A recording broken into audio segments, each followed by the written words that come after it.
We did a table to make it easy for us to x-ray the strength of the parties as they were and as they are standing today.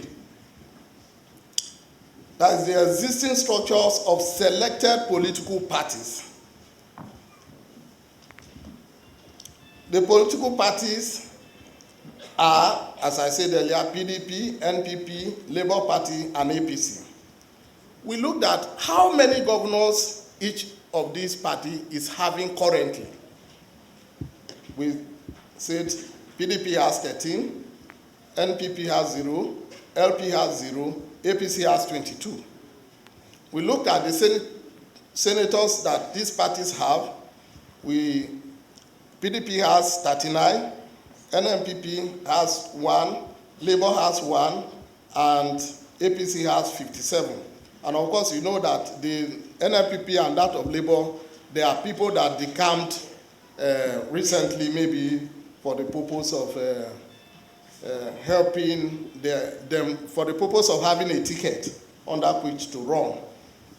Then the House of Representatives, the PDP has 126 members, and NNPP has 0, Labour Party has 0, and there's a correction there. You might see 240 for APC is 234, because the total numbers of the members of the House of Reps is 360. The members of the House of Assembly of these parties all over the nation, PDP has 329, NNPP has none, we are not sure, Labour Party has none, and APC has 589. If you listen to INEC or you go to the INEC website, you also know that currently there are candidates for all political parties contesting election in Nigeria. And as you know and I know, it is these candidates that are drivers of the political parties during election. Any party that is not able to feature candidates all around may have difficulties in driving its vehicle to success. And so we did that, and we said for governorship, for the PDP, we have 33 because some states are not yet due.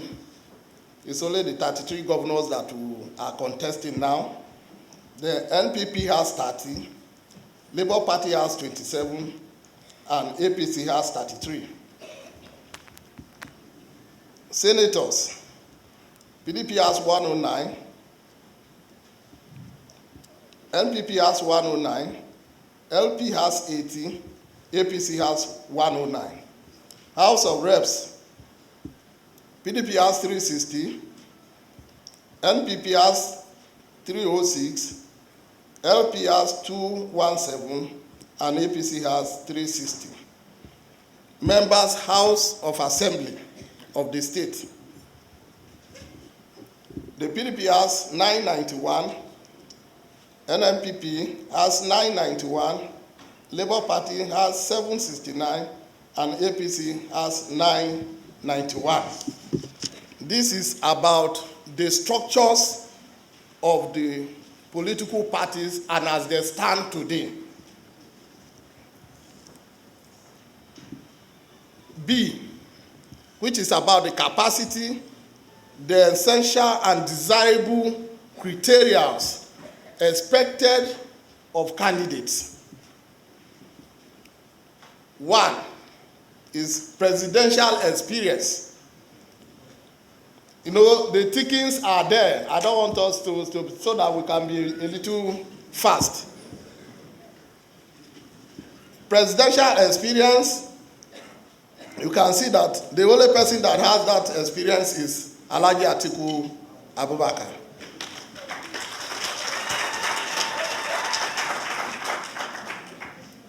Two, requisite track record in public service business, and education.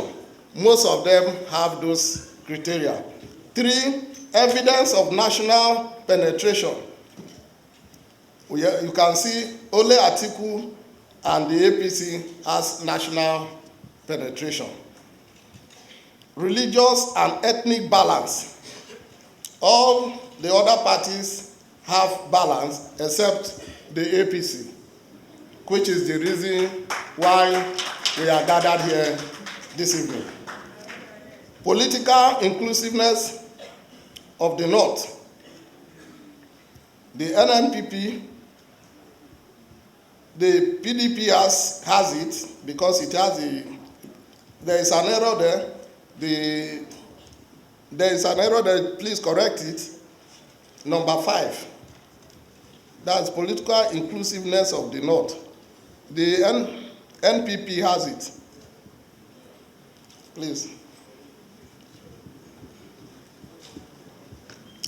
Leadership and candor to tackle economy, security, corruption, and infrastructure challenges. They all have it as we agreed. Versatility and diplomatic poise for international relations. They all have it as we agreed. Wide party structure and acceptance. That you can only find that in PDP and in APC. The issue, we argued this matter. The issue of acceptance, I personally said the acceptance of APC to Nigerians today has an issue. There's no doubt about it, but majority carries the vote. Desirable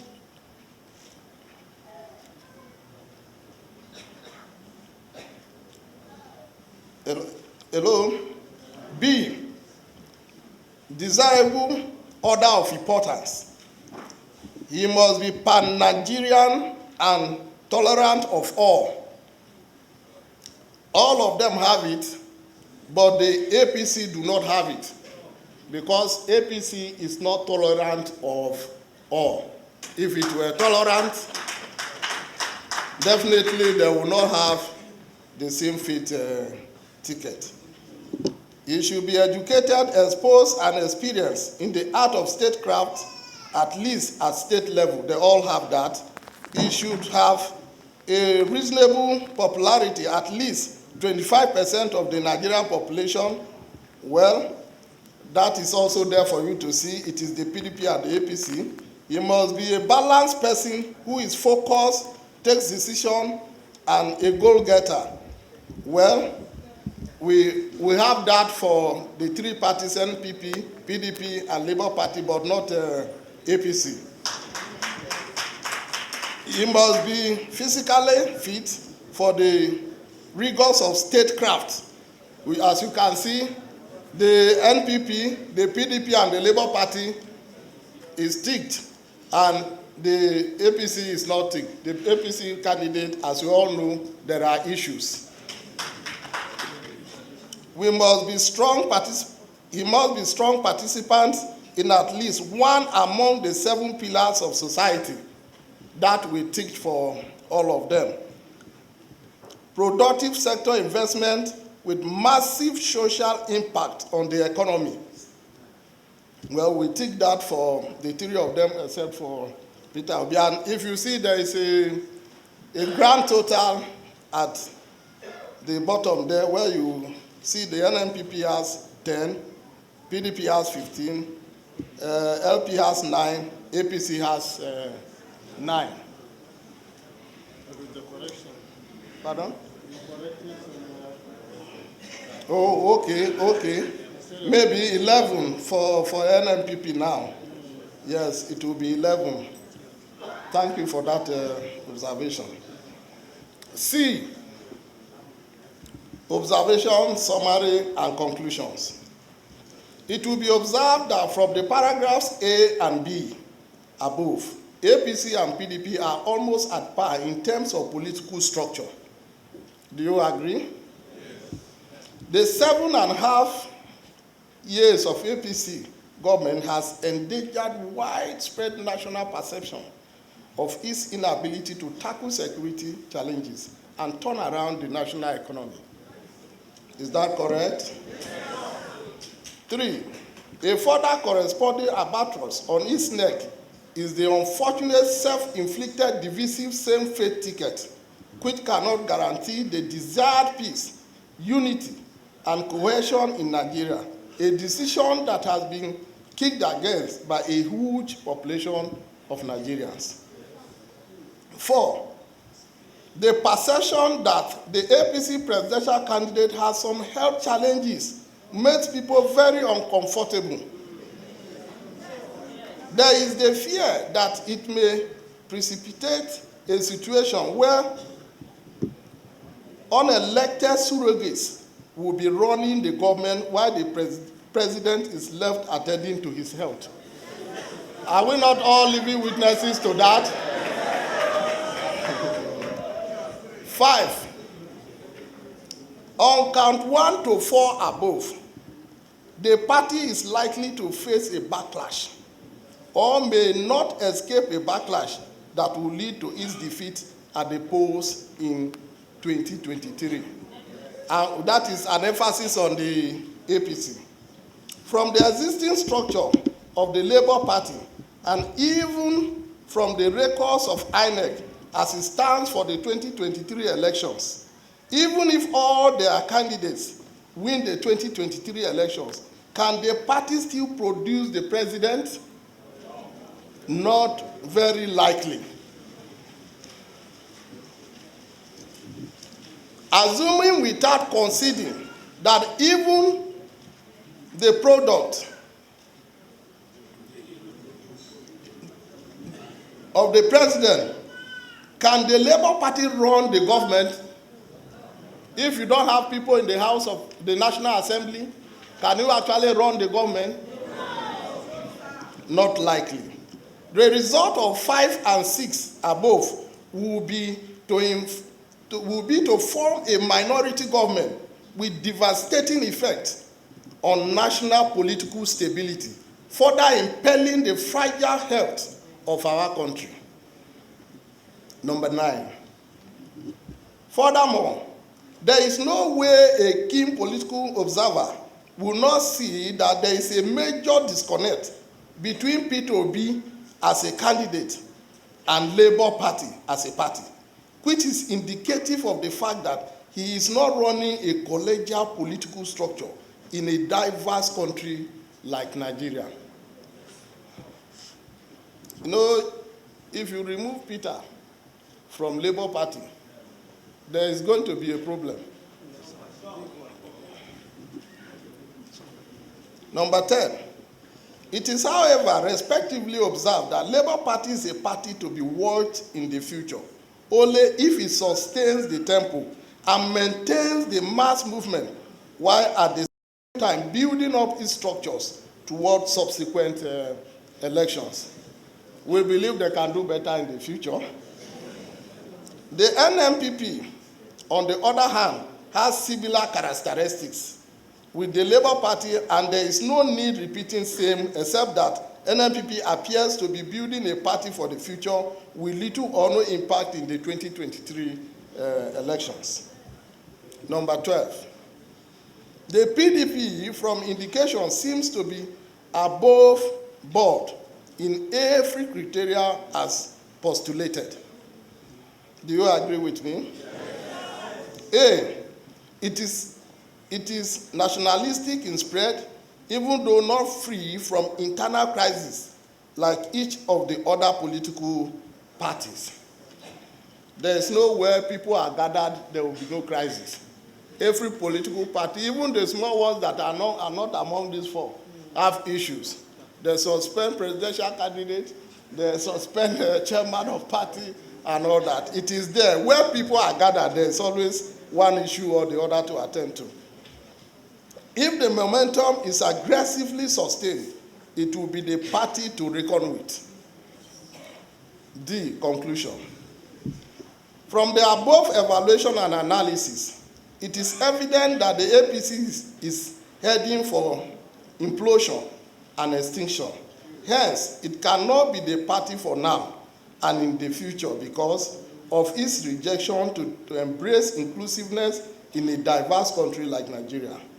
After the 2023 elections, APC may be dead and buried as a political party.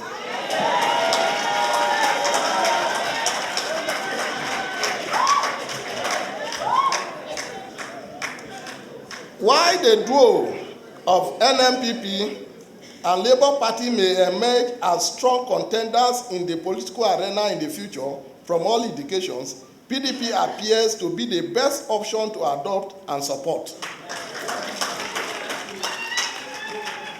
All it takes is to sustain and tackle some of the problems and challenges this country is facing. Certainly, with proper consultations and inclusive appointments, which is mindful of the federal character principles, with sincere consideration of diverse issues such as religious affiliation, geographical location, ethnic identity, which many believe will enhance justice, fairness, and equity. E, recommendation. After a careful evaluation of all issues highlighted above, we hereby recommend for the adoption of the PDP to all lovers of democracy in Nigeria for the 2023 presidential election. You can do better than that.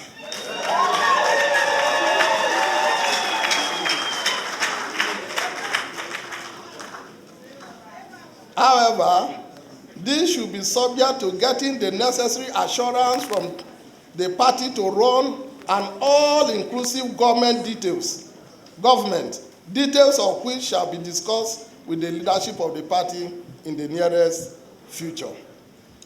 Mr. Chairman, sir, this is the report, and it is here before the body you are chairing to comment, contribute, and possibly adopt. Thank you very much. Thanks for checking out SYMFONI on YouTube. Please be sure to subscribe and like our videos for updates.